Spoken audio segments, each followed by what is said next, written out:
కర్నూలు జిల్లా ఆధ్యాత్మిక క్షేత్రం మంత్రాలయం శ్రీ గురు రాఘవేంద్ర స్వామి మఠానికి భక్తులు పోటెత్తారు. కర్ణాటక రాష్ట్రంలో పాఠశాలలు తిరిగి ప్రారంభం కావడానికి ఇంకా వారం రోజుల సమయం ఉండడంతో భారీ సంఖ్యలో భక్తులు మంత్రాలయానికి తరలివచ్చి స్వామివారిని దర్శించుకున్నారు. భక్తులు ముందుగా గ్రామదేవత మంచాలమ్మను దర్శించుకుని అనంతరం శ్రీ గురు రాఘవేంద్ర స్వామి మూల బృందావనాన్ని సందర్శించి మొక్కులు తీర్చుకున్నారు. సర్వదర్శనం కోసం భక్తులు సుమారు 3 గంటల పాటు క్యూ లైన్లలో వేచి ఉన్నారు.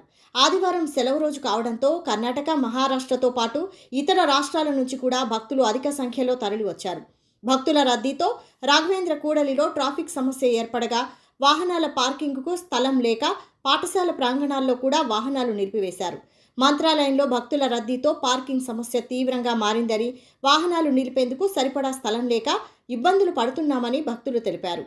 పార్కింగ్ సమస్యకు సంబంధిత అధికారులు శాశ్వత పరిష్కారం చూపాలని కోరుతున్నారు.